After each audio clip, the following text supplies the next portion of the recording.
जळगाव जिल्ह्याच्या थंडीचा तापमानाचा पारा हा कमी झाला असला तरी मात्र राजकारणाचा पारा हा चांगलाच तापलेला आहे.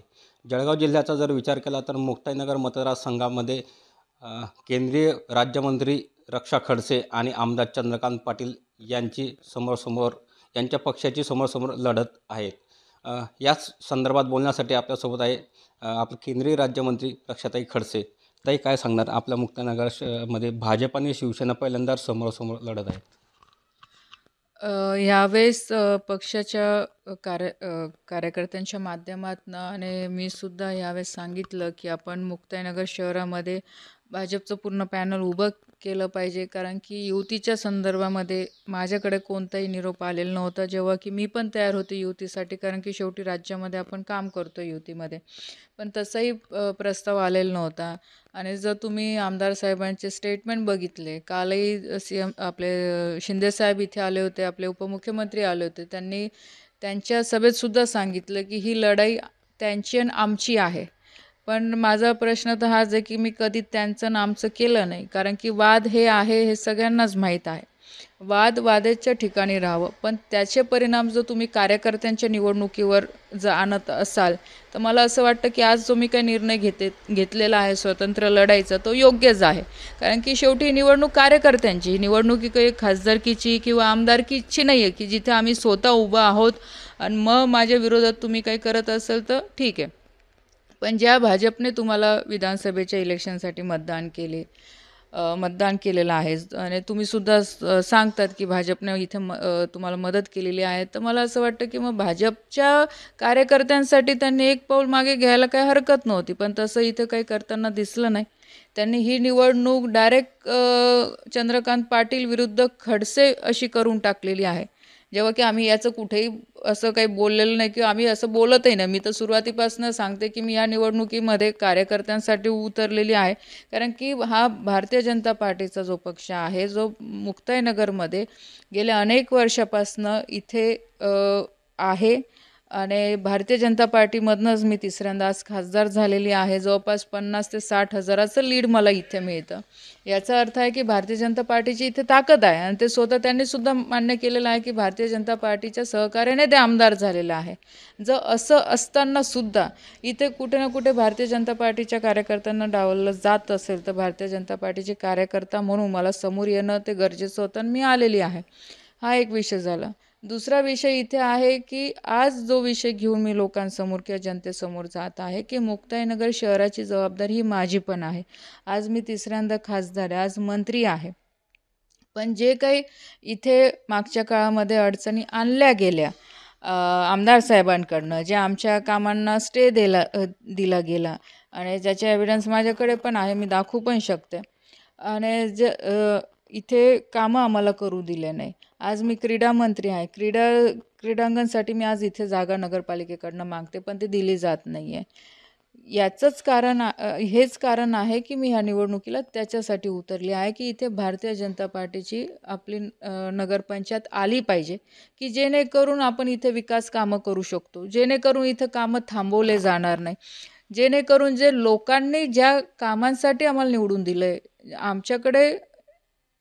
आमच्याकडे ज्या काही अपेक्षा आहे जनतेच्या, की बाबा की लोकप्रतिनिधींनी इथे विकास कामं केले पाहिजे, ना की व्यक्तिगत वादांमध्ये इथं लोकांचं नुकसान केलं पाहिजे. त्यासाठी मी या निवडणुकीमध्ये उतरली आहे की नगरपंचायत इथे भारतीय जनता पार्टीच्या ताब्यामध्ये आल्यानंतर केंद्र सरकारच्या माध्यमातून, राज्य सरकारच्या माध्यमातून आज देवेंद्रजी स्वतः मुख्यमंत्री ह्या राज्याचे आहे आणि त्यांनीसुद्धा जबाबदारी घेतलेली आहे की एकदा इथे सत्ता आल्यानंतर इथे शहरामध्ये कामं विकासाची केली जातील आणि विकास कामांसोबत शहरामध्ये शांतता असणंही तेवढंच गरजेचं आहे.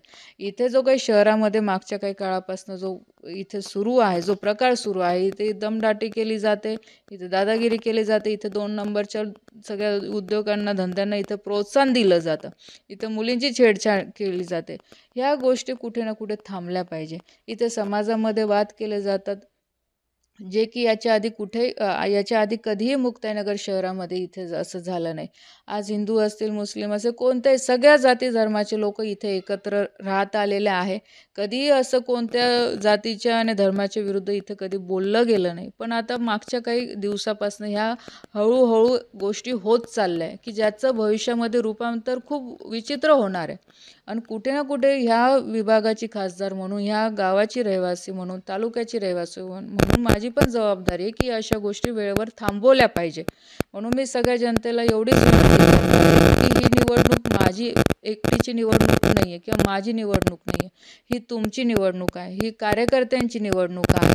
आज मी भांडते आहे, आज मी समोर आलेले आहे, तर या जनतेसाठी मी आलेली आहे की आपल्या शहरामध्ये विकासाची कामं झाली पाहिजे, आपल्या शहरामध्ये सुरक्षा वाढली पाहिजे, आपल्या शहरातल्या मुलींना एक सुरक्षेचं वातावरण आपल्याला देता आलं पाहिजे की ते कधी पण रस्त्यावर येऊ शकतात, फिरू शकतात, त्यांच्यावर कोणतं दडपण नको असायला. त्याच्यानंतर इथे चांगल्या शिक्षणाच्या व्यवस्था आपल्या नगरपंचायतच्या शाळा आहेत तिथे उपलब्ध आपण करून दिल्या पाहिजे. व्यक्तिगत लाभाच्या योजना जो खरोखर लाभार्थी आहे त्याच्यापर्यंत पोहोचल्या पाहिजे. आज तसं होत नाही आहे. आज एवढ्या अडचणी आहे की ज्याच्याकडे सगळं आहे त्याला तो लाभ मिळतो, पण एखाद्या गरीबाला त्याचा लाभ नाही मिळत आहे. तिथे सुद्धा आज जबरदस्ती केली जाते, तिथे सुद्धा दमदाटी केली जाते. तर हे कुठे ना कुठे थांबवणं गरजेचं आहे. आज छोट्याशा परमिशन, आज घर बांधकाम करायची परमिशन जर पाहिजे असेल तर 1.5 2 महिने थांबावं लागतं, जेव्हा की थांबायची गरज नाही. 8 दिवसापासून जास्त पाहिजे. अशा छोट्या छोट्या गोष्टींसाठी सुद्धा आज लोकांचे खूप हाल होत आहे आणि कुठे ना कुठे ह्या सगळ्या गोष्टी थांबल्या पाहिजे. आणि मी विश्वासाने जनतेला सांगते की इथे भारतीय जनता पार्टीला आपण कौल दिल्यानंतर, इथे भारतीय जनता पार्टीचं पूर्ण पॅनल निवडून आल्यानंतर मी जबाबदारी या शहराची घेते. आज माझ्यासोबत आदरणीय देवेंद्रजी आहे, गिरीश भाऊ आहे, आज केंद्रामध्ये आपली सत्ता आहे, तर ह्या शहराच्या विकासाची पूर्ण जबाबदारी मी घेते. ह्या नगरसेवकांच्या माध्यमातून किंवा नगराध्यक्षांच्या माध्यमातून ह्या प्रत्येक वॉर्डमध्ये काम करायची असेल, त्यांची समस्या सोडवायची जबाबदारी आम्ही घेतो. म्हणून मी सगळ्या जनतेला एवढीच विनंती करणार आहे की आपण एक वेळा माझ्यावर विश्वास ठेवून मला संधी द्यावी की जेणेकरून मला या शहरासाठी काम करता येईल. व्यक्तिगत वाद जे आहे ते बाजूला ठेवून ते वाद ह्या निवडणुकामध्ये येता कामा नाही, जे समोरच्यांकडनं आणले जातात. आणि मला खूप काही त्याच्यावर बोलावं मला असं वाटत नाही, कारण की तेच त्यांच्या भाषणातनं बोलत आहे की बाबा ही खडसेंविरुद्ध विरुद्ध पाटलांची लढाई, असं काही नाही. ते आज त्यांची मुलगी उभी आहे, जेव्हा की त्यांच्याकडे पण सक्षम कार्यकर्ते होते, तेही बिचारे मेहनत करत होते, तेही त्यांच्यासाठी काम करत होते, एवढ्या दिवसापासून करतायत, पण त्यांना डावलून त्यांच्या मुलीला उमेदवारी दिली जाते. आणि तेच एकेकाळी असं सांगत होते की माझ्या घरातनं कोणी उभं राहणार नाही, घराणेशाही आम्हाला चालणार नाही. आज ते त्याच्यावर बोलत नाही, ते म्हणतं माझी मजबुरी आहे. हे मजबुरीचं नाव कारण पुढे करून तुम्ही कार्यकर्त्यांना नाही डावलू शकत, आणि तुम्ही ते तुमच्या पक्षातलं डावलं आहे. जेव्हा की तुम्ही आम्हाला बोलतात की आम्ही कार्यकर्त्यांना न्याय नाही दिला, हे नाही दिलं, आधी तर त्यांनी आत्मपरीक्षण केलं पाहिजे की त्यांनी काय केलं त्यांच्या कार्यकर्त्यांसोबत. ठीक आहे, पण हा विषय काय आता बोलायचं नाही. मी एवढंच जनतेला आवाहन करेल की येणाऱ्या 2 तारखेला आपण कमळ या निशाणीवर बटन दाबून भारतीय जनता पार्टीच्या सगळ्या उमेदवारांना, नगराध्यक्षांना निवडून द्या. या शहराची विकासाची जबाबदारी आमची सगळ्यांची राहील, माझी स्वतः व्यक्तिगत राहील. मी पूर्ण विश्वासाने सांगते की आपण सगळ्यांनी आशीर्वाद दिल्यानंतर या शहराचा विकास मी नक्कीच करेल आणि चांगल्या पद्धतीने या शहराला मी पुढे घेऊन जाईल. आपलं चंद्रकांत पाटलांनी एक सांगितलं होतं की भाजपकडून प्रस्ताव नसल्यामुळे हा मला निर्णय स्वतंत्र घ्यावा लागला शिवसेनेचा. बघा, भाजपकडनं प्रस्तावाचा जर ते स्वतः म्हणतात की मी सावद्यामध्ये युती केली, रावेरमध्ये युती केली, मग मला असं वाटतं की ह्या विभागाची खासदार आहे, मग एक वेळा त्यांनी पण आमच्याशी बोललं पाहिजे होतं, जे की नाही झालेलं आहे. मग तो त्यांचा व्यक्तिगत निर्णय. मी तर सांगितलेलं आहे की बाबा जर इथे भाजपला मान सन्मान दिला असता, कारण की इथे भाजपने त्यांच्यासाठी काम केलेलं आहे, जर तेवढा मान सन्मान दिला असतं तर कदाचित मी पण त्या मताशी सहमत असते. कारण ही निवडणूक मला स्वतः लढायची नव्हती, ही निवडणूक मला सुद्धा कार्यकर्त्यांसाठी लढवायची होती, पण तसं काही झालंच नाही. ते तर त्यांनी ग्राह्य धरून घेतलं की भाजपची ताकद इथं काहीच नाही आहे. म्हणून आता आम्हाला तो निर्णय घ्यावा लागला की इथं भाजपची ताकद आहे आणि भाजपची ताकद ही राहणार आहे.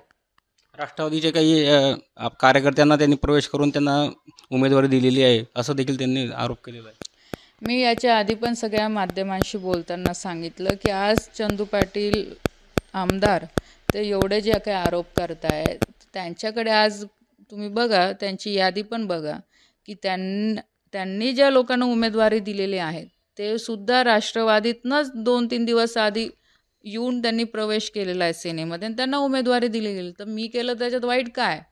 आज त्यांच्याकडे जे कार्यकर्ते आहे, 1-2 कार्यकर्ते सोडले तर ते एका काळी भाजपचेच कार्यकर्ते होते.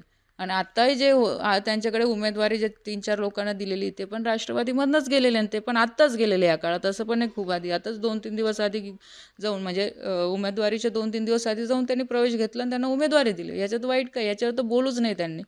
कारण की हे किती बोलत असले तरी लोकांना माहीत आहे काय आहे, नाही आहे. ताई काल एकनाथ शिंदे येऊन गेले. त्यांनी डायरेक्ट सांगितलं की चंदू हा आपका कोणाला घाबरत नाही आणि घाबरला तर म्हणजे चंदू पाटील कोणालाही घाबरत नाही आणि त्याच्या अंगावर आले तर तो शिंगावर घेतल्याशिवाय राहत नाही.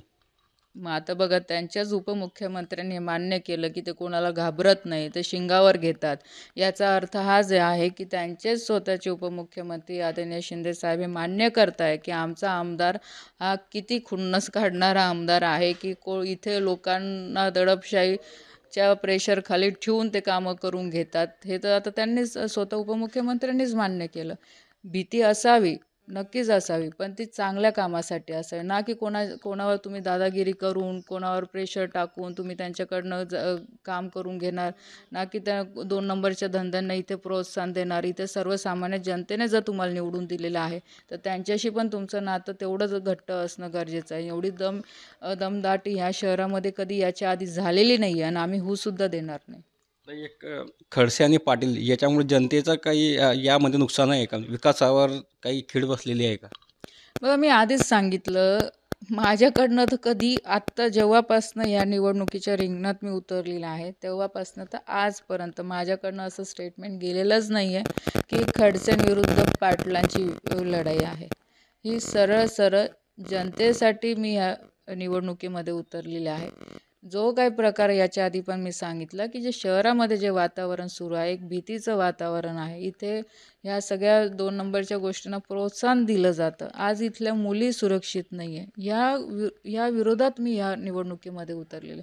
विकासांच्या मुद्द्यावर बोललं गेलं पाहिजे. विकास तुम्ही काय केलात ते सांगितलं पाहिजे. तुमचं विजन काय आहे ते सांगितलं पाहिजे.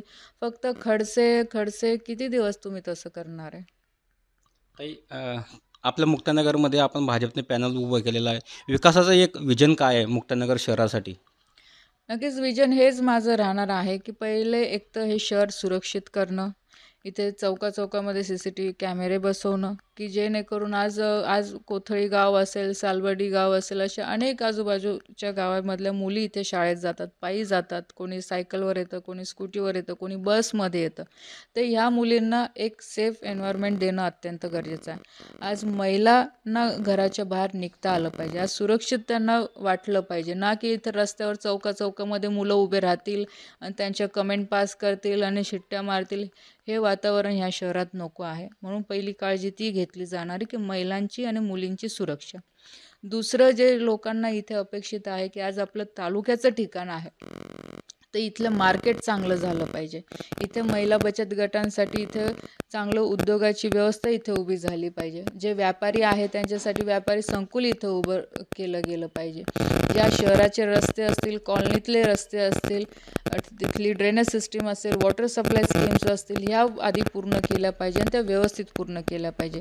जे आज आपण म्हणतो की स्वच्छताबद्दल आपण बोलतो, पण जे घरातलं जे आज कचरा असेल किंवा तिथलं जे गार्बेज असेल ते उचलण्याची व्यवस्था नगर परिषदच्या माध्यमातून जी चांगली पाहिजे. त्याचं प्रोसेसिंग युनिट तिथं उपलब्ध झालं पाहिजे की जेणेकरून शहरामध्ये पोल्युशन होणार नाही. ह्या सगळ्या ज्या काही ॲडव्हान्स टेक्नॉलॉजी आलेल्या आहेत त्या माध्यमातून या शहराला सुंदर बनवायचा प्रयत्न केला गेला पाहिजे. आज प्रत्येक प्रभागामध्ये ओपन स्पेस आहे. त्या ओपन स्पेसमध्ये आज गार्डन केलं पाहिजे की जेणेकरून तिथल्या लोकांना त्याचा फायदा घेता येईल.